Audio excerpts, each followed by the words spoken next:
I swear I didn't take this job because I love Christmas. Honestly, I kinda hate it. Too many carols, too many forced smiles, too much glitter that somehow ends up in places glitter should never be. But I needed the paycheck, and the night shift at the seasonal tree lot on the edge of town paid a whole extra $3 an hour.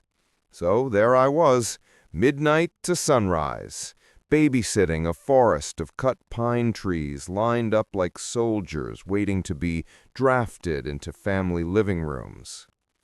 The first thing you notice out there is the smell. It hits you the second you step between the rows. Sharp pine, cold earth, and something else, like damp wool maybe, or breath? I don't know. I always told myself it was just the cold messing with my senses. Anyway, the lot is quiet at night. Too quiet.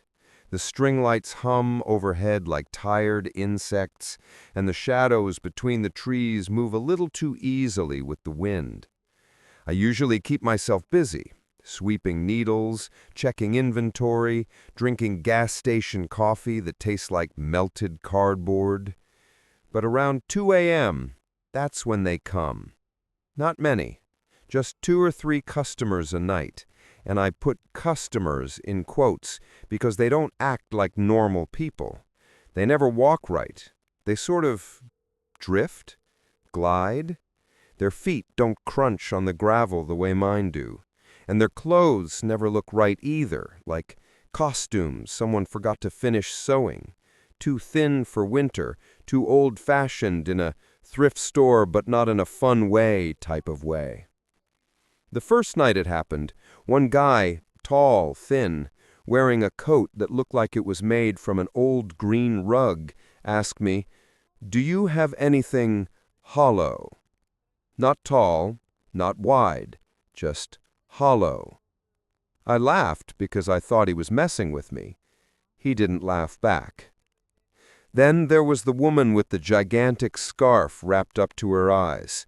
She kept sniffing the branches like she was, I don't know, trying to recognize someone. When I asked if she needed help, she didn't even look at me. She whispered, "Some of them move when the lights go out," and walked away. I thought she was talking about raccoons, or maybe she was on something. People get weird during the holidays. But then last night happened. I was doing my usual walkthrough, tapping the bottom of each tree to check stability. Nothing special. But when I reached row D, the one near the fence, I froze. There was a small pair of footprints in the fallen needles, bare feet, tiny, like a kid had stood there. Except the prints didn't start from the walkway. They started from inside the branches of a full, thick spruce, as if a child had climbed out of the tree. I should have called someone, a supervisor, the cops, someone. But I just stood there, rubbing my hands together, trying to warm up the sudden chill crawling up my spine. The needles were trembling. I swear they were moving even though the air was still. I told myself it was nothing, a trick of light, a prank, a hallucination from the coffee. But I didn't sleep when my shift ended. I kept thinking about the footprints, the weird customers, the way the trees sometimes looked rearranged in the morning like they'd wandered around while I wasn't looking. My shift starts again tonight, and I don't know why. But I've got this sick feeling in my stomach, like the lot isn't done with me yet. Like those weird customers weren't really here to shop. Like they were waiting. For something. For someone. Maybe for me. I didn't notice it at first. You wouldn't either. Not unless you spent 8 hours a night staring at rows of identical evergreens under flickering string lights. But around my third shift, something felt off. Row C looked wrong. Not empty, not fuller, just wrong, like someone had shifted the angles of the trunks while I wasn't looking. I tried to shrug it off. Maybe I misremembered the layout. Maybe the wind pushed them a little. Maybe the caffeine was eating my brain alive. I even tried laughing at myself, which sounded weirdly loud in the cold air. But then it kept happening. Around 1 a.m., I did a walkthrough and counted every tree. I'm not obsessive, but something in my gut told me to pay attention. I tapped each trunk like usual, listened for that solid thud, breathed in pine and cold metal from the fencing. Everything looked normal. By 2:30, row D had shifted. Not dramatically, not like a horror movie jump scare, just subtly. A tree that used to face the walkway now pointed slightly left, toward the corner of the lot where the lights don't reach. Another leaned just a little closer to the one beside it, like they were whispering. I swear I didn't hear the move, but I felt it. That sensation you get when someone changes position in a dark room behind you. The worst part? The manager swore nobody else was working that night. No deliveries, no customers, not even the weird ones. But when I checked the ground, the needles around some trunks looked disturbed. Not by boots or paws, but like something had crawled underneath and pushed upward, leaving tiny ridges in the soil. And the tree with the child-sized footprints from the night before? It was no longer in row D. I found it in row F, 3 spaces down from a guy-sized Douglas fir. Its branches looked tighter than before, pressed inward like something was hiding deeper inside. I kept telling myself trees don't walk, trees don't rearrange themselves. But as I stared at that relocated spruce, the cold settled into my bones in a way that had nothing to do with the temperature. Somebody, or something, was moving them. And whatever it was, it preferred to work when the lights buzzed low and no one was supposed to be watching. The funny thing about working alone at night is how quickly you start doubting your own senses. Every rustle becomes a footstep. Every shadow seems to lean a little closer. So when I first heard the whispering, I told myself it was wind brushing through the branches. Simple, normal, logical. Except the air was dead still. It started sometime after 3 a.m., when the whole lot settles into that eerie silence, the kind that makes you feel like the world is holding its breath. I was coiling an extension cord when I heard it, a thin, shaky murmur drifting from deep between the rows. At first I thought it was a radio left on somewhere, or maybe a kid passing by on the sidewalk. But the sound wasn't coming from outside the lot. It was coming between the trees. I stepped a little closer. Hello? Silence. Then a soft, stuttering sound, like someone trying not to cry. A child's voice, small and breathless. I froze. Every instinct I had told me not to move another inch. The whispering grew clearer the more I listened. Not words exactly, more like fragments. A squeak, a hum, a trembling exhale. And woven through all of it was this strange, wet sound, like something dragging along bark from the inside of a trunk. My hands started shaking. I didn't even realize it until the cord slipped out of my grip. Then something tugged the end of my jacket. Not hard, just a quick, sharp pull, like a kid trying to get attention. I spun around so fast I almost fell. No one there. Just branches swaying lightly, even though the air hadn't stirred. I backed away, slow at first, then faster. The whispering followed me, threading through the rows, too soft to understand, but too close to ignore. It almost sounded like someone repeating a name or pleading. When I reached the main walkway under the string lights, the noise stopped. Just cut off, as if someone pressed mute. I waited. Nothing. But as I turned to head back to the shed, something shifted in my peripheral vision. A small, pale shape, deep in row E, slipping behind a trunk before I could focus on it. A child. Or the idea of one.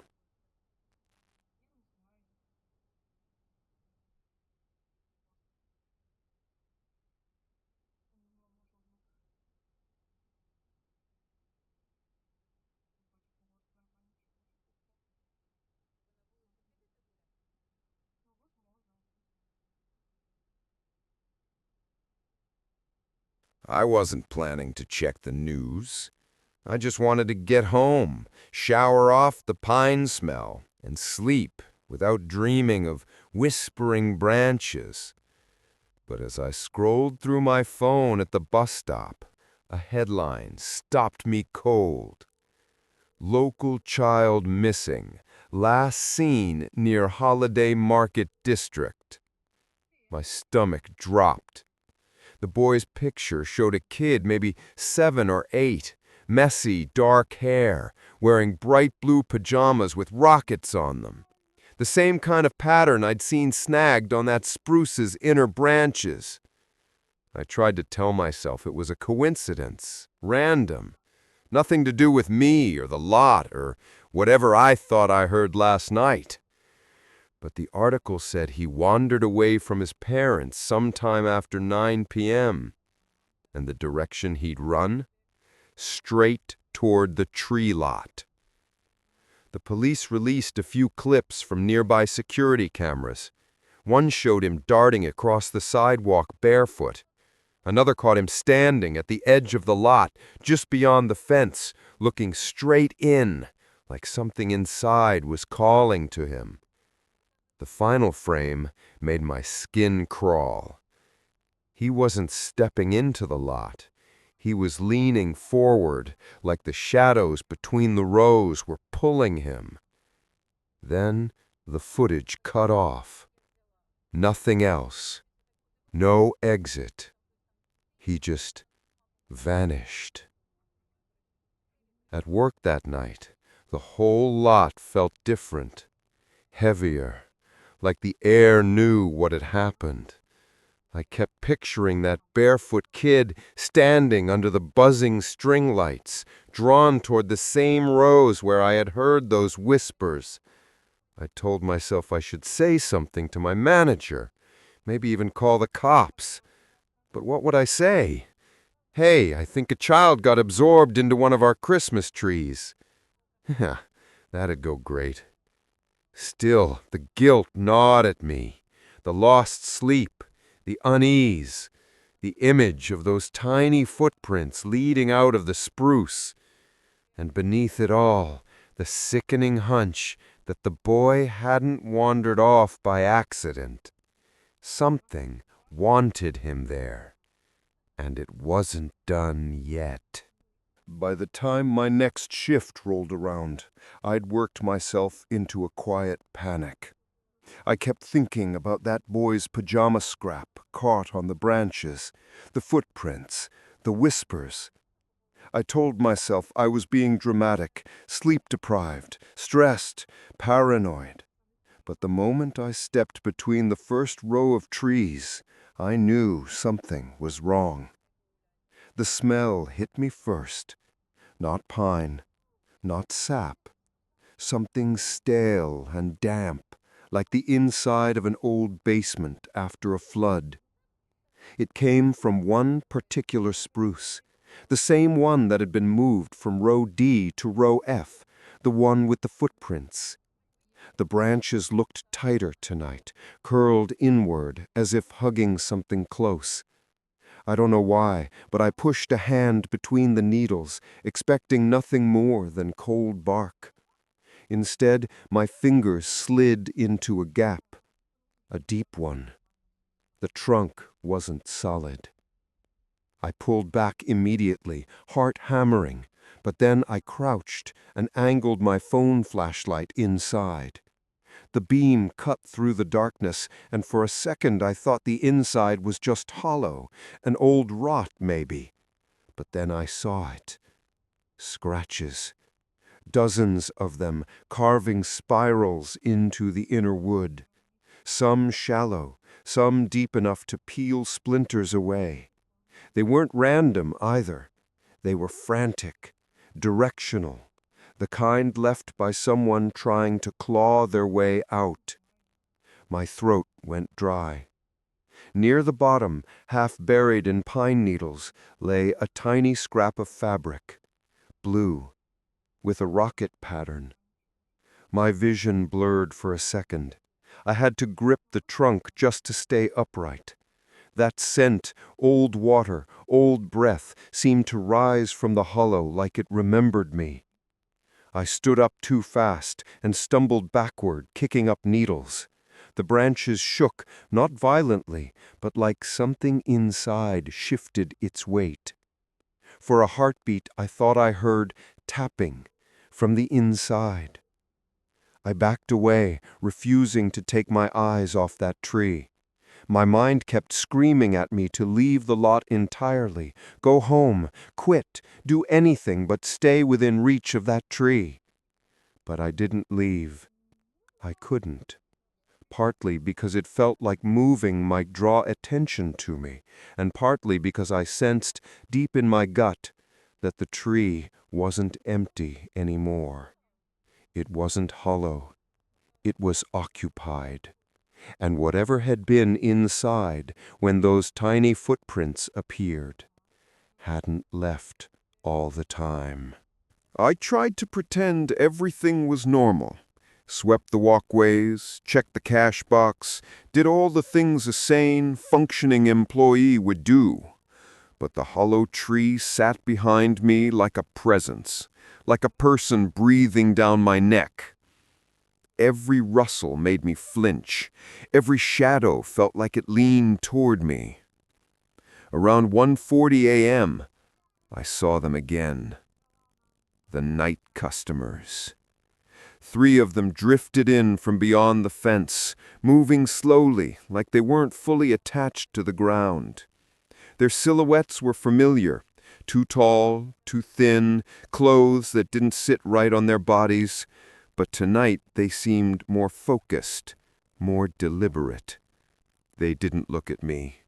They moved straight toward the trees. I stayed still, pretending to tidy a stack of twine, but my hands were trembling. I watched out of the corner of my eye as the tall man in the rug-like coat approached the hollow spruce. The branches trembled when he got close, not from the cold, but like they recognized him. He lifted his arm and slid it into the branches, not between them, through them. His whole hand disappeared deeper than the tree should allow. The needles didn't resist. They curled around his wrist like they were welcoming him. I felt bile rise in my throat. He whispered something into the tree, too soft to understand, a breathy, wet syllable that made my skin crawl. And from inside the trunk, something whispered back, high-pitched, shaky, childlike. My vision blurred. I grabbed the edge of a display table to steady myself. The woman with the enormous scarf stepped closer, tilting her head toward the sound. Her scarf shifted enough that I caught a glimpse of her jaw, too narrow, too long, skin pale like damp paper. She whispered, "He's almost ready." Then she touched the trunk with both hands and closed her eyes. I don't know what ready meant. I didn't want to know. The third figure, shorter than the others, moved between the rows, brushing the trees with long fingers. Wherever he touched, the branches shivered like they were responding, like he was checking them or waking them. My breath hitched when he turned toward me. He didn't have eyes, just pale, smooth skin where eyes should be. But he looked at me. I felt it, an invisible pressure against my chest, like he was sensing me rather than seeing me.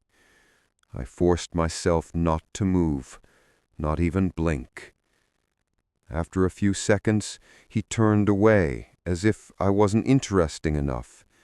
Relief hit me so hard, I almost collapsed. The three of them drifted back toward the hollow tree. The tall man removed his hand from the branches, and the needles clung to him for a moment, stretching unnaturally before snapping back into place. Then all three stepped away at once. Without a word, they left the lot, just melted into the darkness behind the fence. When they were gone, the hollow spruce gave a long, shuddering creak, like something shifting inside, like something trying to get comfortable. I stood alone under the buzzing lights, heart pounding so hard I could barely hear the night air. Those people weren't customers. They weren't even pretending anymore. They were caretakers, tending to whatever was living inside those trees. And whatever it wasn't done growing. By the seventh night, I stopped pretending the lot was just a job. I knew something was wrong with the trees, with the place itself. But knowing and admitting are two different things. I kept telling myself I'd quit tomorrow. Then tomorrow would come, and I'd still show up, like the lot had some kind of pull on me.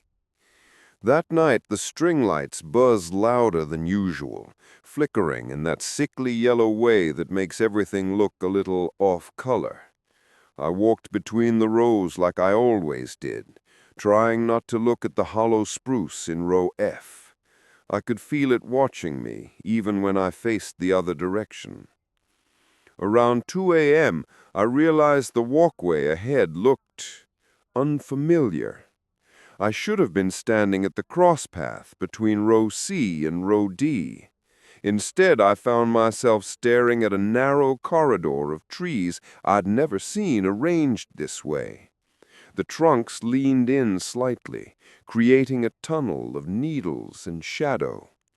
I turned around, ready to backtrack, but that path was gone too, replaced by another tight passageway, darker than the first. My breath shortened. I wasn't imagining it. The trees had moved around me. I took one cautious step. Needles brushed my shoulders. The air felt warmer here, thicker, like the trees were pressing their breath against my skin. I reached out and touched a branch, just to prove it was real. The needles twitched beneath my fingers, not from the wind, from response. "Stop," I whispered. To the trees, to myself, I don't know. Something rustled deeper in the row, not footsteps, more like something dragging along bark, a slow, sticky sound. Then a faint thud, like a small heel tapping against wood. A pulse of panic shot through me. "Is someone there?" Silence. Then a small exhale, a child's exhale. The branches above me trembled, not violently, just enough to make snow dust fall onto my shoulders. I turned right, squeezing between two spruces, needles snagging my jacket. My flashlight beam jittered across the ground. All I saw were fallen needles. No footprints, no tracks. But I felt movement behind me. branches brushing, trunks creaking, the path shifting again. I turned back, and the path I'd just slipped through had closed completely. Two trees now leaned together, branches interwoven like fingers laced tight. The lot wasn't leading me out, it was herding me. Every turn funneled me deeper into rows I didn't recognize, like a maze that kept rearranging itself with each breath I took. The air grew colder, my flashlight flickered. At one point the smell of damp earth and old water flooded my nose, the same scent from the hollow trunk. Then I heard it, right beside me, a whisper so close it touched my ear. "Don't leave."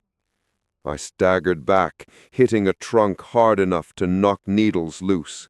My flashlight slipped from my hands, spinning across the ground and illuminating something pale between the branches.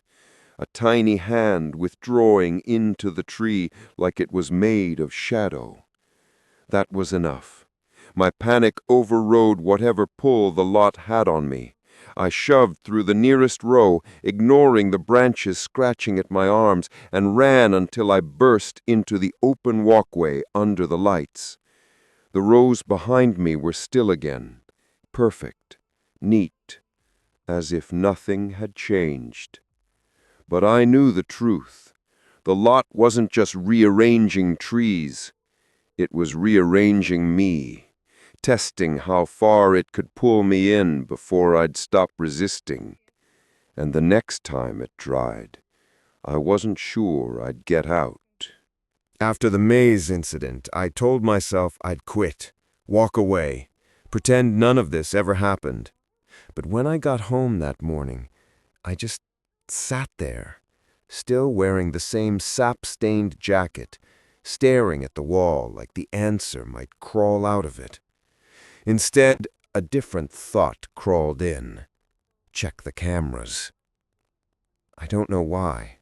Maybe part of me needed proof I wasn't losing my mind.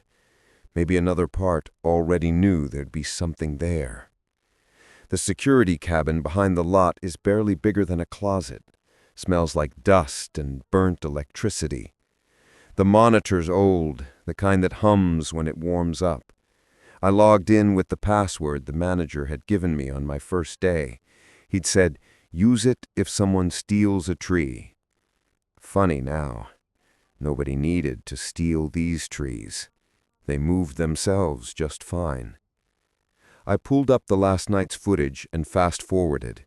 For a while, nothing. Just empty rows shivering a little under the wind. Then I saw it. A tree in row C shifting about half an inch to the left when the lights flickered.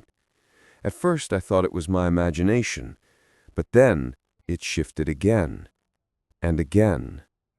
A shadow passed between the rows, tall, narrow, gliding too smoothly to be human. The cameras caught only the outline, and the outline didn't have a face. It moved like it was searching, brushing its hands over branches as if listening. I felt my skin crawl. I kept watching. Then I saw the boy. For a second, I froze. His small figure appeared between two spruces in row F, barefoot, wearing those blue rocket pajamas. He stepped forward slowly, like someone was guiding him from inside the branches. His head tilted upward, eyes half closed, the way people look when they're sleepwalking. He lifted his hand and pressed it to the hollow spruce, the one with the scratches inside. A seam in the trunk, a line I'd thought was just a natural split, widened like a mouth opening, just enough for his fingers to slide in, then his whole arm, then his shoulder. He didn't scream. He didn't look scared. He looked relieved, like he was going home. The tree swallowed him inch by inch. Branches wrapped around him gently, almost tender. Then the seam tightened, closed, stillness. I stopped breathing, but the footage wasn't done. Something inside the tree shifted, and a small hand pressed against the inner bark, stretching the trunk outward for a moment, like a face against a thick curtain. Then the hand retreated, and the bark relaxed. The timestamp read 3:13 a.m. 2 minutes after I'd heard the whisper right next to my ear. I rewound the video, zoomed in, and watched it again, trying to convince myself it was a trick of the light, a glitch, anything. But the last frame sealed it. Right before the camera cycled to a new angle, for just a fraction of a second, 2 dark shapes appeared in the hollow. Eyes staring straight at the lens, unblinking. Not the boys, not human, and fully aware of me. I slammed the monitor off. For the first time since working there, I felt something I had yet not allowed myself to feel. Not confusion, not unease, not dread. Recognition. Whatever lived in those trees knew I was watching, and it wasn't trying to hide anymore. I came into the next shift feeling like I was walking into a trap I already understood too well. The trees seemed quieter than usual, like they were waiting, listening, holding their breath the same way I was. Around 10 p.m., just before the real nightmare hours begin, a family walked in, the first normal customers I'd seen in days. A mom, a dad, and a little girl bundled in a pink coat with a fluffy hood. Humans, regular voices, regular footsteps. No drifting, no whispering. I almost cried from relief. Almost. They were cheerful in that holiday way I'd forgotten people could be. The dad joked about how he didn't know anything about trees. The mom kept smelling the branches like she wanted Christmas to soak into her lungs. And the girl just stared at me, not blinking, not smiling, just staring.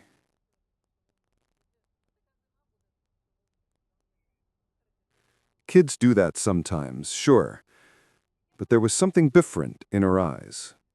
Like she wasn't really looking at me, more like looking through me, studying what moved behind my bones.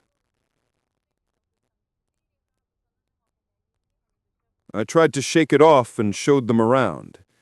They went through rows A through E with the usual too small, too wide, too patchy comments. Normal, comfortingly normal. Then the dad pointed toward row F, toward the hollow spruce. My chest tightened. "That one looks perfect," he said. My hands went cold. Maybe check a few others? That one's a little..." But the mom was already touching the branches. "It's beautiful," she said softly, as if the tree whispered it to her. The tree reacted to her touch. The needles shivered upward like they were reaching for her hand. She didn't notice, but the little girl did. She stepped closer, tilted her head, and whispered, "It's not sleeping anymore." I felt every hair rise on my skin. "Sweetie, what was that?" her mom asked. The girl didn't answer. She just placed her palm on the trunk, right where I knew the hollow seam was, and leaned in like she was listening. Her breath hitched in this tiny, eager way that made my stomach twist. Before I could intervene, the dad clapped his hands. "All right, let's wrap this guy up." He had no idea what he was touching. I tied the twine around the trunk as fast as I could, the branches brushing my arms with a strange, deliberate softness, like they recognized me, like they were forgiving me for what I was about to let happen. When I bent down to secure the bottom, the smell hit me, that same damp basement breath from inside the hollow. My eyes watered. I forced myself not to look directly into the parting branches. But I did, just for a second. And in that second, something watched me. Not a face, just two dark orbs floating deep inside, reflecting the glow of the string lights, unblinking, waiting. I flinched backward, nearly dropping the twine. The dad laughed, thinking I'd slipped. "Careful there." Yeah, sure. Slipped. They paid, thanked me, and loaded the wrapped spruce onto the roof of their SUV. The ropes tightened around the trunk, pulling the branches inward. For a moment, I swore I saw them pulse. The little girl waved at me, but her smile wasn't a kid's smile. It was small, knowing, like she understood what I'd helped them carry away. As the SUV pulled out of the lot, I watched its tail lights fade into the dark. The tree's bundled silhouette rocked gently with the movement of the car, almost like it was shifting on purpose. That was when it hit me. The thing inside that tree wasn't trapped anymore. It was leaving the lot. Going home with them. And now someone else's house, someone else's life, was going to open that tree and find out what had been waiting inside all along. I should have gone home. Should have pretended I didn't see anything, didn't know anything. But the second that family's SUV disappeared down the road with that wrapped spruce on top, something inside me snapped.